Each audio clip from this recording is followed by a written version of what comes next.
இயற்கையான டேட்ஸ், பாதாம், பிஸ்தா, cashew and honey கொண்டு தயாரிக்கப்பட்ட Lion Date Nut Bites. Celebrate this festive season with Adiyar Anand Bhavan Sweets and Snacks. We accept bulk orders. Daily, daily. Taste daily. Taste the daily. சிபி என்பது கண்துடைப்பு. என்ன இப்படி சொல்கிறேன் யோசிக்கிறீங்களா? எதிர்பார்க்கல ஜான் பாண்டியன் இருந்து ஒருத்தர் செத்து போனான்னு சொன்னால் அவன் கட்சிக்காரனாக இருந்தாலும் சரி, யாராக இருந்தாலும் சரி, உன்னுடைய கூட்டத்தில் இறந்துருக்கான். இதுக்கு எதுக்குங்க பெர்மிஷன் ஆகணும்? யார் இவரை போய் பெர்மிஷன் கேட்க சொன்னது? அரசு சொல்லிச்சா நீ வந்து அந்த பெர்மிஷன் கேட்டு தான் போன்னு சொல்லிச்சு? அரசு சொல்லியிருக்குன்னு ஆதவர்ஜுனா நேற்று பேட்டி கொடுக்குறாரு. ஆதவர்ஜுனா டெல்லியிலேருந்து பேட்டி ஆதவர்ஜுனா பேச தெரியாமல் பேசிட்டு இருக்கான். அவன் தான் உங்களுக்கு காரணம் நான் நினைக்கிறேன். காவல்துறை எங்ககிட்ட இன்ஸ்ட்ரக்ஷன் கொடுத்தாங்க. நாங்க வந்து மீடியாவில் காட்ட சொல்லுங்க. இன்ஸ்ட்ரக்ஷன் கொடுத்தா மீடியாவில் காட்ட சொல்லுங்க. வாயிலே சபடால் விடக்கூடாது. இந்த குழப்பத்துக்கு காரணமே புஷி ஆனந்தும் ஆதவர்ஜுன் தான். இந்த ரெண்டு பேரால தான் பாவம் அந்த நல்ல மனுஷனுக்கு இந்த நிலைன்னு நான் நினைக்கிறேன்.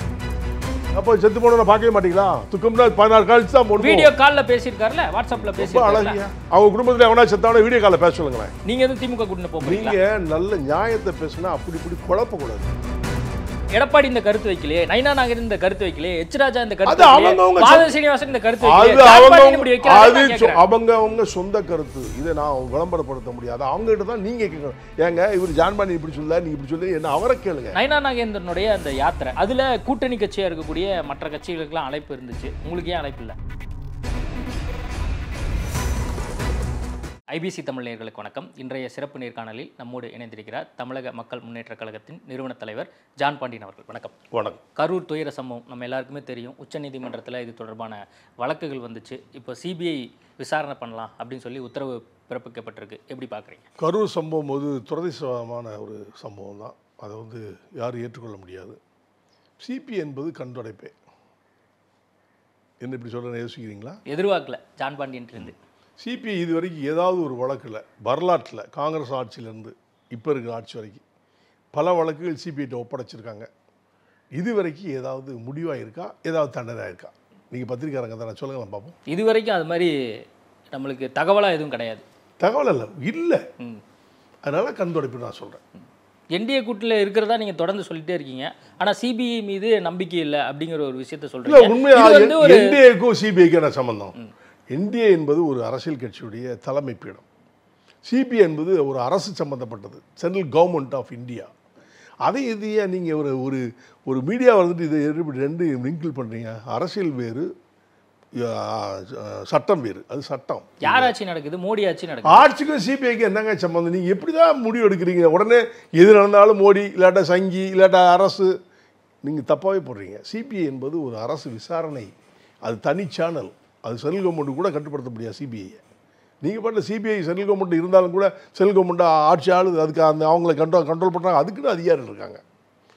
இப்போ ஸ்டேட் கவர்மெண்ட்டில் இருக்கிற காவல்துறை அது தலைவராக இருக்கிறவர் வந்து மு.க. ஸ்டாலினாக இருந்தாலும் கூட, அதனுடைய அமைச்சராக இருந்தாலும் கூட அதை கண்ட்ரோல் பண்ணுறது டிஜிபிக்கு தான் பவர் இருக்குது. அது மாதிரி சிபிஐ என்பது தனி. அதுக்கும் சென்ட்ரல் கவர்மெண்ட்டுக்கு சம்மந்தம் கிடையாது. இல்லை, இப்போ இது பொதுவாக சுப்ரீம் கோர்ட்டு உத்தரவு கொடுத்துருக்கு சிபிஐ விசாரிக்கட்டும்னு சொல்லியிருக்கு. அவ்வளோதான். கோர்ட்டுக்கும் அரசியலுக்கு என்ன சம்பந்தம் நீங்கள் சொல்றது? இல்லை, இப்போ இதுக்குன்னு தனி அதிகாரம் இருக்குது, ஒரு இண்டிபெண்டன்ட் பாடியாக பார்க்கப்படுது. ஆனால் இது யார் ஆட்சியின் கீழே இந்த பாடி வந்து செயல்படுது? இப்போ காங்கிரஸ் ஆட்சி இருந்தால் சிபிஐ வந்து அதுதான் தெளிவாக சொன்னேன். காங்கிரஸ் ஆட்சியிலிருந்து இப்போ இருக்கிற பிஜேபி ஆட்சி வரைக்கும் நான் சிபிஐ விசாரணையில் பல வழக்குகள் இதுவரைக்கும் நிலுவையில் உள்ளதை தவிர முடிவு எட்டப்படவில்லை. சிபிஐ விசாரித்த நம்ம பாம்பிளாசு ராஜீவ்காந்தி கொலை வழக்கு கூட அது தவறாக துஷ் பண்ணிட்டாங்கன்னு சொல்லி அந்த சிபிஐ டைரக்டராக இருந்த கார்த்திகேயனே ஸ்டேட்மெண்ட்டே கொடுத்துருக்காரு. அப்போ சிபிஐ என்பது பொய். அது அதனால ஒரு பிரயோஜனம் இல்லைங்கிறது அதெல்லாம் பார்க்கும்போது தெரியுது. அதனால் சிபிஐ என்பது கண்துடைப்பு. சிபிஐ விசாரணை ஒரு பக்கம் நடைபெற்றாலும் இன்னொரு பக்கம் எஸ்ஐடி வந்து கூடுதலாக அவங்கள கண்காணிக்கிறதுக்கு அமைக்கப்பட்டிருக்கு உச்சநீதிமன்றத்தால். இது எப்படி பார்க்குறீங்க? இல்லை, எஸ்ஐடி விளையாட சொல்லிட்டாங்களே, எல்லாத்தையும் சப்மிட் பண்ண சொல்லிட்டாங்க. எஸ்ஐடி விசாரிச்சதா இது வரைக்கும் உள்ளதை எங்கிட்ட சிபிஐ ஒப்படைக்கணும்னு சொல்லி அங்கே தனியாக வந்து இன்னொரு நீதிபதியின் அடிப்படையில் அது இன்னும் ஒப்படைக்கல. யாருன்னே நீ டிசைட் பண்ணல. இன்னும் அந்த யார் நீதியரசர் போட்டிருக்காங்களோ அவங்க தான் டிசைட் பண்ணுவாங்கன்னு சொல்லியிருக்காங்க. இன்னும் யார் 2 ஐஜிகள் யாருன்னு அவங்க சொல்லலையே.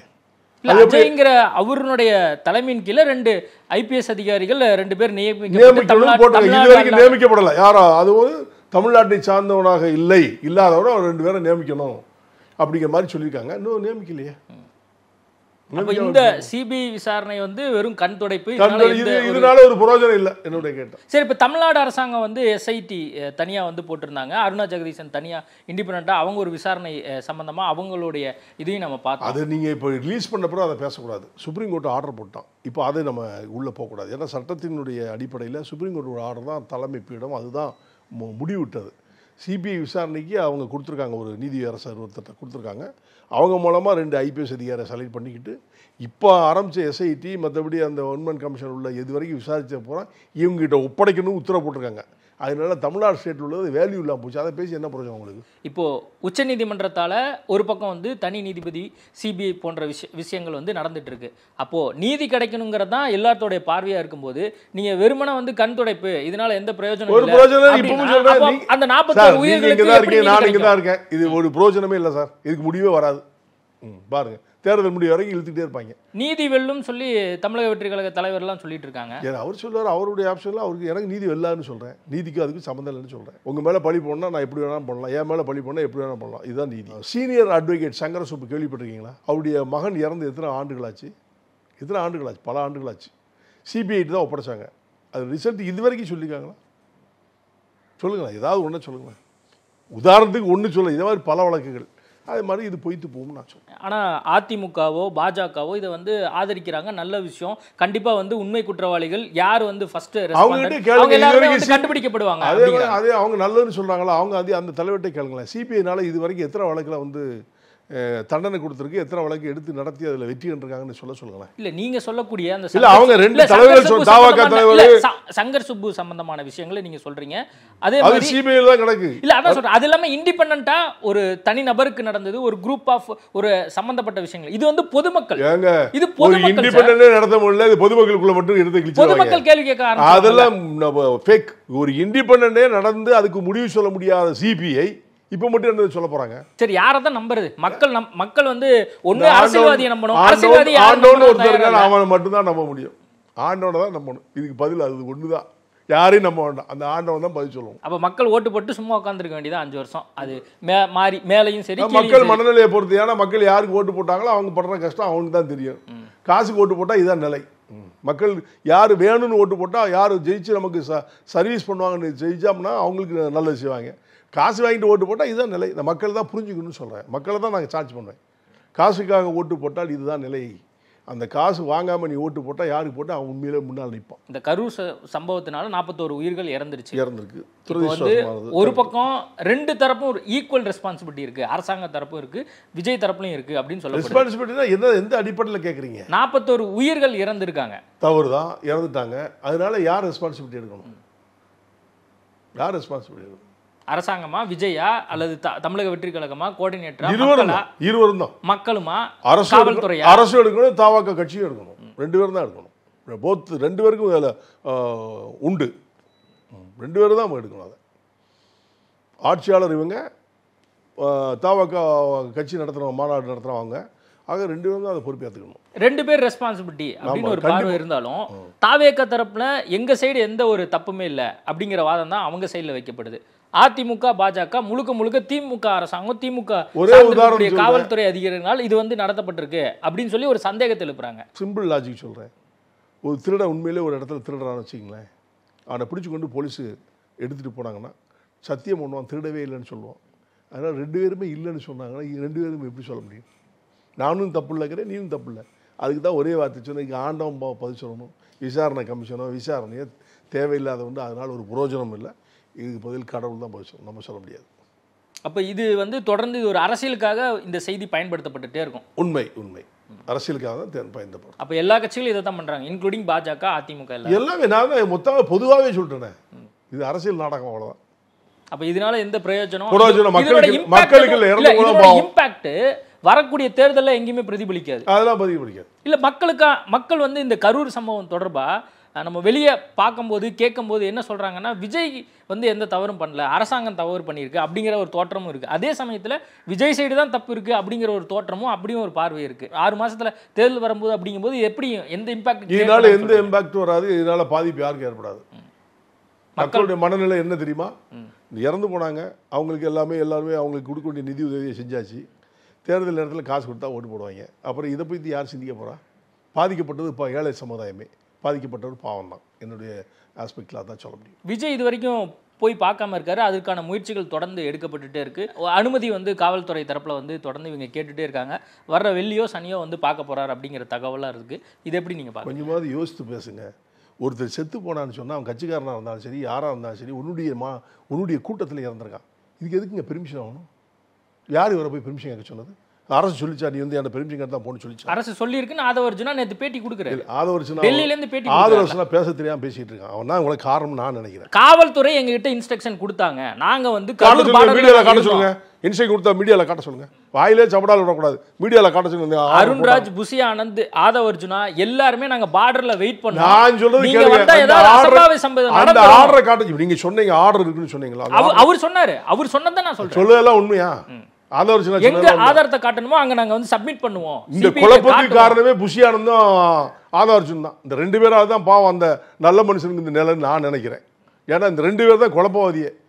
ஆர்டர்னா ஆர்டரை காட்ட சொல்லுங்க. போகக்கூடாதுன்னு சொன்னதுக்கு ஆர்டரை காட்ட சொல்லுங்க. ஆர்டர் என்பது வரமுறை போட்டு இந்த மாதிரி போகணும், இந்த மாதிரி செய்யணும்னு சொல்லிப்பாங்க. அது எல்லா அரசியல் கட்சி தலைவர்களுக்கும் கொடுக்கப்படுகின்ற ஒரு சட்டம்.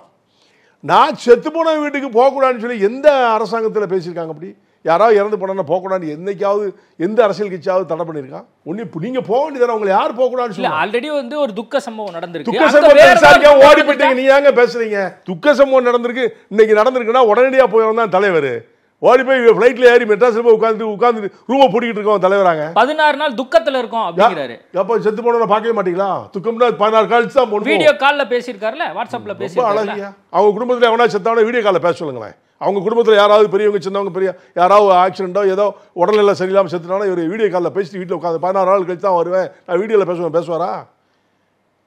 மக்கள் பாவம். இவனை நம்பி போனாங்க பாருங்க, அவங்க பாவம். இந்த ஆள் உட்காந்து ஏசியில் உட்காந்துட்டு வீடியோ காலில் பேசுனாரா? உடனே அது பெரிய இஷ்யூவாக நீங்கள் பிரச்சனை வர சொல்கிறீங்க. செத்து போனவனை போய் பார்க்காது. நான் எதிர்ப்பு கொடுத்தேன். நான் தான் முதல்ல பார்த்துட்டு ஓடக்கூடாதுயா. முதல்ல செத்து போனவங்களை போய் பாரு. பார்க்கல துட்டு கொடுத்தா சரியாயிருமா? 20 லட்சம் நான் அறிவிச்சிட்டேன், எனக்கு 20 லட்சம் நாக்களுக்கு உயிர் வந்துருமா? 16 நாள் கழிச்சு போறேன்னு சொன்னா நீ என்ன தலைவர்? நீ நீதிமன்றம் இப்போ வந்து உத்தரவு கொடுத்துருக்கு. அவங்களுக்கு சாதகமான விஷயங்கள் ஒரு பக்கம் நடந்துட்டு இருக்கு. அனுமதி கேட்கறாங்க, அனுமதி கொடுக்கப்படும். அனுமதியை பத்தி நீங்க பேசுறதே தப்பு. அனுமதிக்க வேண்டிய அவசியம் இல்ல, போக கூடாதுன்னு சொல்லி யாரும் உனக்கு தடை கொடுக்கல. யார் தடை கொடுத்தா சொல்லுங்க? டிஜிபி தடை கொடுத்தாரா? அரசாங்கம் போகக்கூடாதுன்னு சொல்லி ஆர்டர் இருக்கா? இல்ல, சனிக்கிழமை இந்த மாதிரி வந்து பிரச்சாரம் பண்ணலாம் அப்படின்னு சொல்லி காவல்துறை அனுமதி கொடுக்குது. அதன் அடிப்படையில் அவர் வந்து அந்த பிரச்சாரம் பண்றதுக்கு வராரு. அப்பவே இந்த சம்பவம் நடக்குது. இப்போ திடீர்னு ஒரு அனுமதி இல்லாம திடீர்னு போனார்னா இன்னும் அசௌகரியம் இருக்கும். ஒரு தலைவர் அங்க பார்க்க முடியாது, பேச முடியாது. ஒரு தலைவர் போனா பாதுகாப்பு கொடுக்க வேண்டியது அரசுடைய கடமை.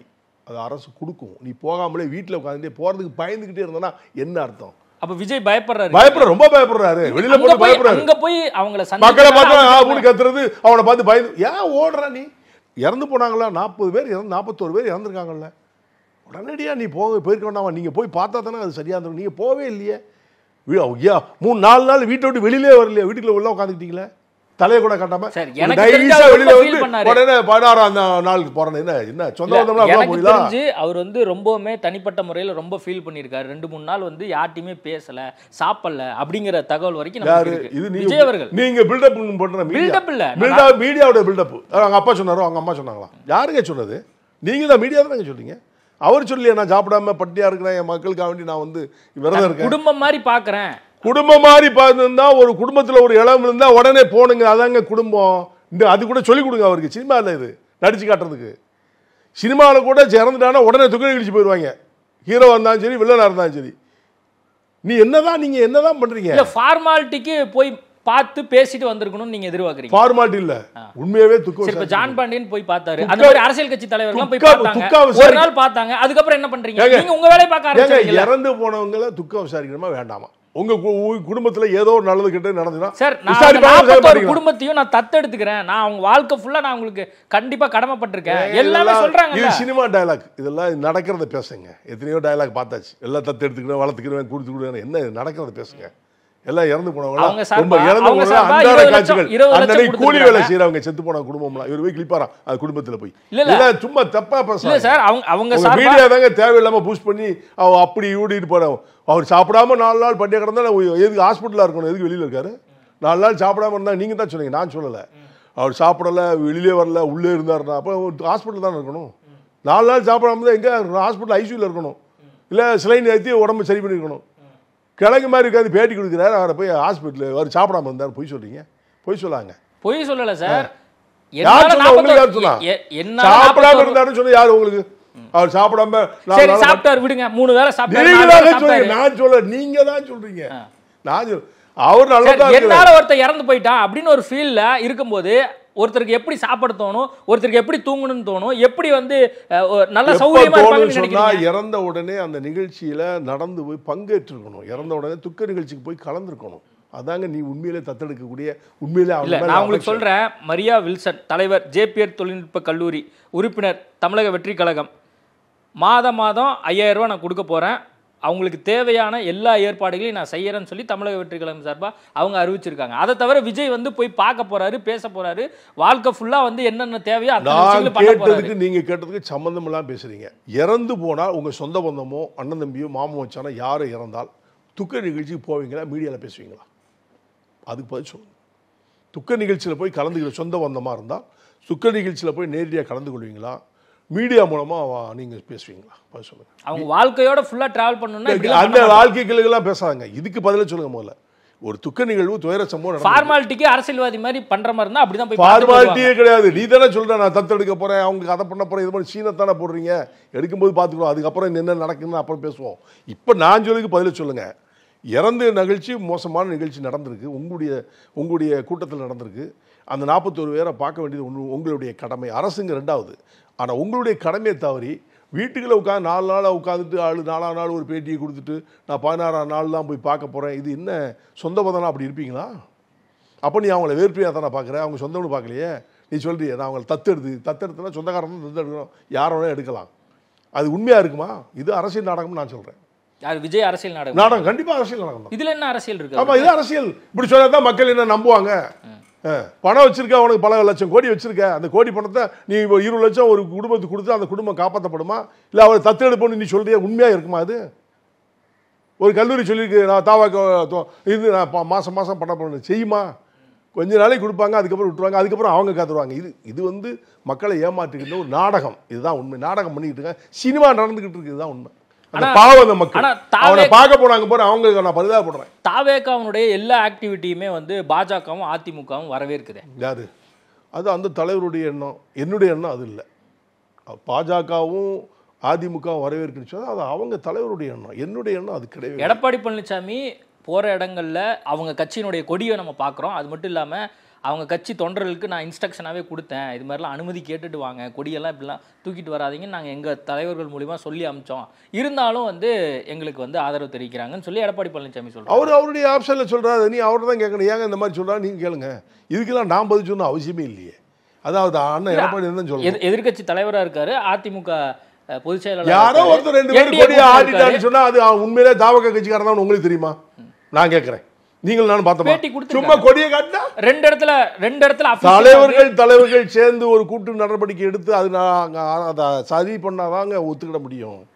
யாரோ ஒருத்தர் கொடியை காட்டினா உடனே இந்த கட்சி உடனே இறங்கி நடத்துமா? இல்ல, எடப்பாடி பழனிசாமி விஜயை பயங்கரமா ஆதரிக்கிறது நம்ம யங்ஸ்டர் எல்லாருக்கும். அவருக்கு பிடிச்சிருக்குன்னா அவர் ஆதரிக்கிறாரு, எனக்கு பிடிக்கலன்னு சொல்ல முடியாது. அவர் செய்த செயல்கள் தவறா இருக்குன்னு நான் சொல்றேன். இல்ல, தொண்டர்கள் விரும்புறதுதானே நம்ம அது ரிஃப்ளெக்ட் பண்றோம். எங்கங்க தொண்டர்கள் விரும்புறாங்க? தொண்டர்கள் விரும்புறாங்க, கொடுத்திருக்காங்க. அவர் கொடுக்கிறார் பேட்டி, அவர் தானே கொடுக்கல. தொண்டர்கள் பேட்டி கொடுக்குறாங்க, தாவேகா உறுப்பினர்கள் பேட்டி கொடுக்குறாங்க. உறுப்பினர் சொல்லுங்க. இருந்தாலும் நான் ஒரு பேட்டி கொடுத்த உறுப்பினரான முதல்ல சொல்லுங்க. உறுப்பினர் காட்ட சொல்லுங்க. சும்மா யாரோ ஒருத்தன் வழிபோக மாதிரி பேட்டி கொடுத்தோன்னா அது உடனே தாவக்கா தொண்டர்ன்றீங்களா? ஆதாரம் வேணும், சும்மா எல்லாம் பேசக்கூடாது. ஆதாரம் வேணும். நான் தாவக்கா தொண்டர்னு நீங்கள் எப்படி சொல்லுவீங்க? இல்லை, இப்போது விஜய் அவர்கள் ஒரு வீடியோ போட்டார். அந்த வீடியோவை பார்த்துட்டு நான் வந்து எதாக இருந்தாலும் கருத்து தெரிவிக்கிறேன்னு எடப்பாடி பழனிசாமி சொன்னார்.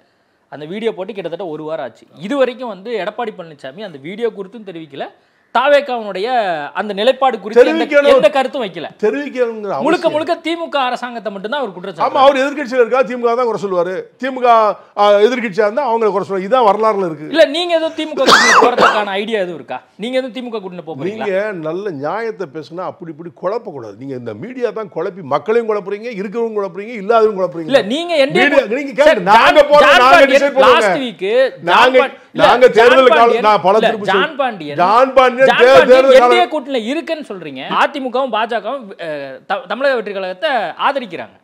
ஆனா நீங்க ஒரு வேற நிலைப்பாட்டில் வைக்கிறீங்க. இல்ல, தாவகவை ஆதிக்கிறது அவங்களுடைய நிலைப்பாடு, தமிழக மக்களுடைய நிலைப்பாடு இதுதான். நான் என்னுடைய தான் தனி கட்சி, நான் அவங்களோட கட்சியில இல்ல. என்டிஏ அலையன்ஸில் இருக்கிறனால ஆதரிக்கணும்னு அவசியம் இல்லை. என்னுடைய கருத்து என்னன்னு கேட்டீங்கன்னா, அவங்க 2 பேருடைய கருத்து வேற, என்னுடைய கருத்து வேற. நான் இறந்து போனவனே உடனடியாக பார்க்கலையே அப்படிங்கிறத அன்னைக்கே நான் கண்டனம் கொடுத்தேன். ஓடக்கூடாதியா, முதல்ல செத்து போனா நேராக போய் பாருங்க. அதுதான் ஒரு தலைவர் கேளுங்க. அந்த லெவலில் இருக்கும்போது இவர் எப்படி மக்களை காப்பாற்ற முடியும்னு என்னுடைய கேள்வி. அதனால நான் ஆதரிக்கல. எடப்பாடி இந்த கருத்து வைக்கலையே, நயினா நாகேந்திரன் இந்த கருத்து வைக்கலையே, எச் ராஜா இந்த கருத்து வைக்கலையே, சீனிவாசன் இந்த கருத்து வைக்கலையே, அவங்க சொந்த கருத்து. இதை நான் விளம்பரப்படுத்த முடியாது. அவங்க கிட்ட தான் நீங்க கேட்கணும். ஏங்க இவர் ஜான்பாண்டி இப்படி சொல்ல, நீங்க இப்படி சொல்லி என்ன அவரை கேளுங்க, என்ன கேட்கக்கூடாது. அவங்களும் தலைவர் போஸ்ட்ல இருக்காங்க. சகோதரன் அப்ப நீங்க என்டிஏ கூட்டணியில இருந்தாலும் அப்ப அதிருப்தியில இருக்கீங்க. என்டிஏ கூட்டணியில இருந்தா பட்டாவை கொடுத்துருக்கு எனக்கு, அதை நீங்க பேசக்கூடாது. அது தேர்தல் காலகட்டம் தான் முடிவு பண்ணும். கூட்டணி என்பது தேர்தல் காலகட்டம். நான் இப்போ வரைக்கும் இந்தியாவில் இருக்கான்னு அழுத்து சொல்றேன். யாராவது சொல்லுங்க, நான் சொல்றேன். இருந்தாலும் கூட தவறு என்பதை சுட்டி காட்டுவது என்னுடைய கடமை. அதை சுட்டி காட்டிட்டு இருக்கேன், அவ்வளவுதான். தப்புங்கிறத தப்புன்னு தான் சொல்லுவேன். நீங்க நான் ஜாலரா போடுறதுக்கு மாட்டேன். இல்ல, என்டிஏ ஜாலரா பண்ண அவசியம் இல்லை. என்டிஏ கூட்டணியில நீங்க இருக்கிறதா சொல்றீங்க. இல்லையா போ இல்ல நீங்க இல்லன்னு சொல்லிக்கணும். இல்ல நயினா நாகேந்திரன் சொல்லலையே. யாரு நயினா நாகேந்திரன் சொல்லல. அவர் இல்லன்னு சொல்லுங்க. அப்போ அவர்தான் தலைவர். தமிழக மக்கள் முன்னேற்ற கழகம் ஜான் பாண்டியன் கட்சி எங்கள்ட்ட இல்லன்னு அவர் சொல்லுங்க. அவர்தான் என்டிஏ தலைவர். நயினா நாகேந்திரன் கிடையாது. நல்லா புரிஞ்சுக்கணும் நீங்க. என்டிஏ தலைவர் அண்ணன் எடப்பாடி, அவர் தான் சொல்லணும். நயினா நாகேந்திரன் பிஜேபியுடைய மாநில தலைவர். நல்லா முதல்ல புரிஞ்சுக்கங்க. என்டிஏவுடைய தலைவர், தமிழ்நாட்டுடைய தலைவர் யாருன்னா அண்ணன் எடப்பாடி அவர்கள் தான். அவர் தான் சொல்லணும். நீங்க அதை முதல்ல திருத்திக்க. இல்ல, நீங்க அதிமுக கூட்டணியில் இருக்கீங்களா, என்டிஏ அலையன்ஸ்ல இருக்கீங்க? NDA alliance. அப்ப நயினா நாகேந்திரன் தான் சொல்லணும். தலைவர் யார்? என்டிஏ தலைவர் யார்? அதை தெரிஞ்சுக்கிட்டு வாங்க. என்டிஏ தலைவர் அண்ணன் எடப்பாடி தான். அதையாவது முதல்ல புரிஞ்சுக்க. இல்ல, தமிழ்நாட்டுக்கு நீங்க சொல்றீங்க சார். அதிமுக இப்போ வேற ட்ராக் எடுக்குது, பாஜகவை கழட்டி விட பாக்குது, விஜய எப்படியாவது. அது உங்க யூகத்துக்கு பதில் அவர் தான் பதில் சொல்லணும். அது உங்களுடைய ஈகமா இருக்கலாம். கழட்டி விடாங்க இல்லையாங்கிற அது தலைமை தான் முடிவு எடுக்கணும். என்டிஏ உடைய தலைவர், தமிழ்நாட்டுடைய தலைவர் யாரு உங்க மீடியாவுக்கு தெரியுமா தெரியாதா? அண்ணன் எடப்பாடி தான். அதை இது எப்படி கிளப் பண்றீங்க? நயினா நாகேந்திரன் பிஜேபியுடைய மாநில தலைவர். அதில் முதல்ல புரிஞ்சுக்கோங்க. என்டிஏவுடைய தலைவர், தமிழ்நாட்டுடைய தலைவர் யாருன்னா அண்ணன் எடப்பாடி அவர்கள் தான். அதிமுகவுடைய தலைவரும் அவர் தான். ஆனால் என்டிஏக்கு எல்லா கூட்டணிகளுக்கெல்லாம் என்டிஏல இருக்கிறவங்களுக்கு தலைவராக இருக்கிறது அண்ணன் எடப்பாடி அவர்கள். இதுக்கு பதிலாக எடப்பாடி என்ன சொல்லணுமா, நயினா நாகேந்திரன் சொல்லணும். எடப்பாடி பழனிசாமி இதை பற்றி இது வரைக்கும் எந்த ஒரு விஷயமும் சொன்னதில்லை. சொல்லணும்னா அப்புறம் என்ன நீங்கள் என்ன நினைக்கணும்? அது எப்படி வெளியில் போயிட்டார் நீங்கள் பேசுவீங்களா? இல்லை கான்ட்ரோவர்சின்னு சொல்லுவீங்களா? இருக்காரு இல்லைங்கிறத அவர் மட்டும் தான் சொல்ல முடியும். அவருக்கு தான் அதிகாரம். எடப்பாடி பழனிசாமியினுடைய சுற்றுப்பயணத்தை ஒரு பக்கம் பார்க்குறோம். அந்த சுற்றுப்பயணங்களில் இப்போது உங்களுடைய ரோல் என்னவா இருக்கப்போ? அவர் கூட்டணி தலைவர்களை அழைச்சிட்டு போகலையா? அவர் தனியாக அண்ணா திராவிட முன்னேற்ற கழகத்தின் சார்பில் தான் அவர் போகிறார். கூட்டணி தலைவரை அழைச்சி நீங்களாம் எங்களோட பயணம் பண்ணுங்கன்னு அவர் சொல்லவும் இல்லை. அவர் எங்களை கூப்பிடவும் இல்லை. கூப்பிட்டு தான் போயிருப்போம், கூப்பிடல. அது அதிமுக சார்பில் அவர் போகிறாரு. என்டிஏ அலையன்ஸு, என்டிஏ மூலமாக அவர் போகல. அவரும் கட்சியுடைய தலைவர். அது ரீதியாக தான் சுற்றுப்பயணத்தை மேற்கொள்ளலாம். அதான் உண்மை. தமிழ்நாட்டை பொறுத்த வரைக்கும் என்டிஏனுடைய தலைவராக எடப்பாடி பழனிசாமி இருக்காரு நீங்க சொல்றீங்க. நான் சொல்லல, உண்மை அதுதான். உண்மை அதுதான். உங்களுக்கு நீங்க முதல்ல தெரிஞ்சுக்கங்க. அதை உங்களுக்கு மீடியாவுக்கு சொல்றேன். அவர் தான் என்டிஏ தலைவர். வேணா பெரிய அரசியல் தலைவர்கிட்ட வேணா கேட்டுங்க. தெரியல கேட்டுக்கங்க. சரி, ஓகே சார், எனக்கு தெரியல.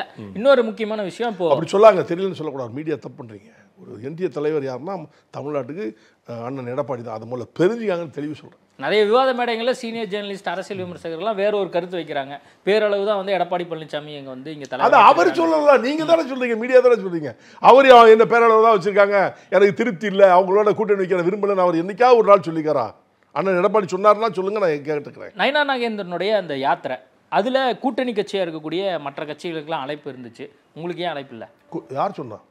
இந்த ஃபோன் நம்பரை காட்டுனா என்னை கூப்பிட்டாரு. நேற்றைய தினம் நான் கலந்து கொள்ளாததுக்கு வருத்தப்படுறது காரணம், என்னுடைய மாநில துணை பொதுச் செயலாளர் அட்வொகேட் முரளி திருவாரூரில் இறந்து போனார். இறப்பு நிகழ்ச்சிக்கு முக்கியமா இது முக்கியமா? எனக்கு அது முக்கியமா இல்லையா? என்னுடைய மாநில நிர்வாகி, மாநில துணை பொதுச் செயலாளர் முரளி, அட்வொகேட் முரளி திருவாரூரில் இறந்து போனார். அந்த நிகழ்ச்சியில் கலந்து கொள்ள போயிட்டேன். அதனால போக முடியல, இல்லாட்டினா போயிருப்பேன். அப்போ உங்களுக்கு அழைப்பு இருந்தது? அழைப்பு கூப்பிட்டாருங்க. இல்லை கேளுங்க, மாநிலத்தில் அவர் நயினா நாகேந்திரன் எனக்கு கூப்பிட்டு, அண்ணா 2ஆம் 6 மணிக்கு நான் வந்துருங்க, நீங்கள் இது பண்ணணும் அப்படின்னு சொன்னார். சொன்ன உடனே நான் சரின்னு சொன்னேன், சரின்னு சொல்லியிருந்தேன். ஆனால் நேற்றைய தினம் நடந்த துயர சம்பவத்தில் போய் நான் கலந்துக்கிட்டேன். ஓகே, அதனால் போக முடியல. இதுதான் உண்மை. அது அவருக்கு நான் மத்தியானம் அடித்து சொல்லலான்னு அடித்தேன், அவர் எடுக்கலை. அவர் பிஸியாக இருந்திருப்பார் நினைக்கிறேன். அவர் பையனுக்கு அடித்தேன், எடுக்கலை. அதனால் நான் நேரடியாக இறப்பு நிகழ்ச்சி, அவன் முக்கிய நிகழ்ச்சி இறப்பு நிகழ்ச்சி என்னுடைய மாநில துணை போச்சு. அதனால் அந்த நிகழ்ச்சிக்கு நான் போயிட்டேன். அதான் உண்மை. அண்ணாமலை அண்மை காலமாக அதிருப்தியில் இருக்காரு.